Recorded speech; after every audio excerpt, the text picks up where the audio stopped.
औज़ुबिल्लाहिमिनश्शैतानिर्रजीम बिस्मिल्लाहिर्रहमानिर्रहीम। अस्सलाम वालेकुम स्टूडेंट्स, ये हम क्विज़ नंबर 4 का सोल्यूशन आज सॉल्व कर रहे हैं। क्विज़ नंबर 4 में आपके पास 1, 2 एंड 3 टर्म्स थी। 3 टर्म्स हों तो सबसे पहले हमने अरेंजमेंट इनका सेट करना है। ये माइनस एक्स का स्क्वायर पहले आ जाएगा क्योंकि एक्स स्क्वायर को प्रेफरेंस होती है। उसके बाद 3x एक्स की वैल्यू आ जाएगी, फिर उसके बाद कांस्टेंट आ जाएगा। अब हमने जी देखना होता है कॉमन कुछ आता है इन सब वैल्यूज़ में से। तो देखिए कॉमन तो ऐसा कुछ भी नहीं आता, लेकिन नेगेटिव का साइन चूँकि फर्स्ट वैल्यू के साथ है और हमने पढ़ा हुआ है अलजबरा में कि अगर पहली वैल्यू के साथ माइनस आ जाए तो प्रेफरेंस यही होती है कि माइनस को कॉमन ले लिया जाए। हमने माइनस को कॉमन ले लिया और अंदर वाले निशान हमारे पास माइनस में चेंज हो गए। जो भी निशान होते हैं हमारे पास वो ऑपोजिट हो जाते हैं अगर बाहर माइनस कॉमन ले लिया जाए तो।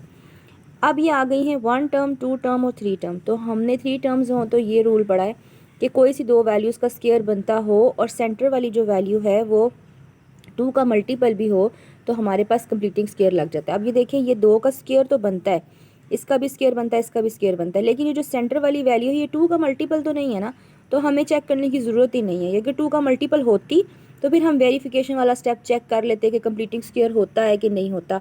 लेकिन यहीं से हमें समझ आ गई है कि ये 2 का मल्टीपल ही नहीं है, इसका मतलब कि ये वेरीफाई नहीं होगा। वैसे भी रफ साफ करके देख लें, अगर हम यहाँ पे ये 2 लिखते हैं फार्मूला का, फर्स्ट वैल्यू x और सेकंड वैल्यू अगर 2 थी हमारे पास, ये 4 का स्क्वायर था ना, तो ये 2 का स्क्वायर बनेगा। तो ये 2 2 4 तो वो तो वेरीफाई होता है। दैट मीन्स कि हमारे पास कंप्लीटिंग स्क्वायर लग नहीं सकता। तो कंप्लीटिंग स्क्वायर नहीं लगता, फिर हम करते हैं मिड टर्म ब्रेक। चलिए मिड टर्म ब्रेक को देखते हैं। पहली वैल्यू एज इट इज़ लिखनी है, सेंटर वाली वैल्यू जो है उसका साइन और वेरिएबल हमने लिखना होता है, फिर हमने ब्रैकेट डालनी होती है, और जो थर्ड वाली वैल्यू होती है उसके साइन को ब्रैकेट के दरमियान में लगाना होता है ताकि हम वो वाला ऑपरेशन परफॉर्म कर सकें। और थर्ड वाली वैल्यू और साइन एज इट इज़ हमने लिखना है। अब हमने यहाँ पे जो 4 है ये लास्ट थर्ड वैल्यू का कोफिशिएंट और फर्स्ट वैल्यू का कोफिशिएंट, ये 4 को 1 से मल्टीप्लाई किया तो 4 आया। अब 4 से हमने ऐसे दो नंबर निकालने हैं जिनको माइनस करें तो 3 आए। तो 4 से दो नंबर तो 4 और 1 ही निकल सकते हैं ना, तो 4 और -1 तो ये 3 आ गया।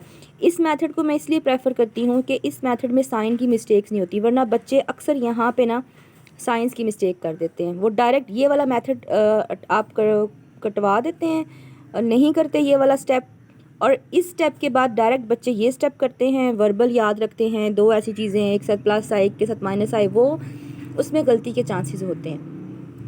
अब आपने यहाँ पे क्या करना है, इसमें -4x लिखना है, माइनस माइनस प्लस लिखना है, और यहाँ पे x और यहाँ पे -4, ये वाला -4 आ गया। जस्ट हमने इस स्टेप में क्या किया, ब्रैकेट्स को ओपन कर दिया, ब्रैकेट को ओपन किया और ये x को अंदर मल्टीप्लाई किया। अगर बाहर माइनस का निशान हो तो आपको पता है अंदर निशान चेंज हो जाता है। ये बातें मैं बार बार रिपीट करती हूँ क्योंकि इस तरह की मिस्टेक्स अक्सर बच्चे टेस्ट में एग्ज़ाम्स में करते हैं, तो आप इन बातों का ख्याल रखा करें।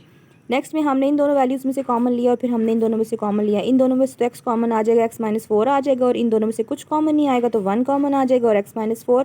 नाउ x -4 आ गया। दोनों में विद ब्रेक ठीक तब होती है जब ये ब्रैकेट के अंदर दोनों वैल्यूज सिमिलर आ जाए, और यहाँ पे x +1, और इसके साथ ही हमारा ये वाला आंसर है। ओके, अल्लाह हाफिज़।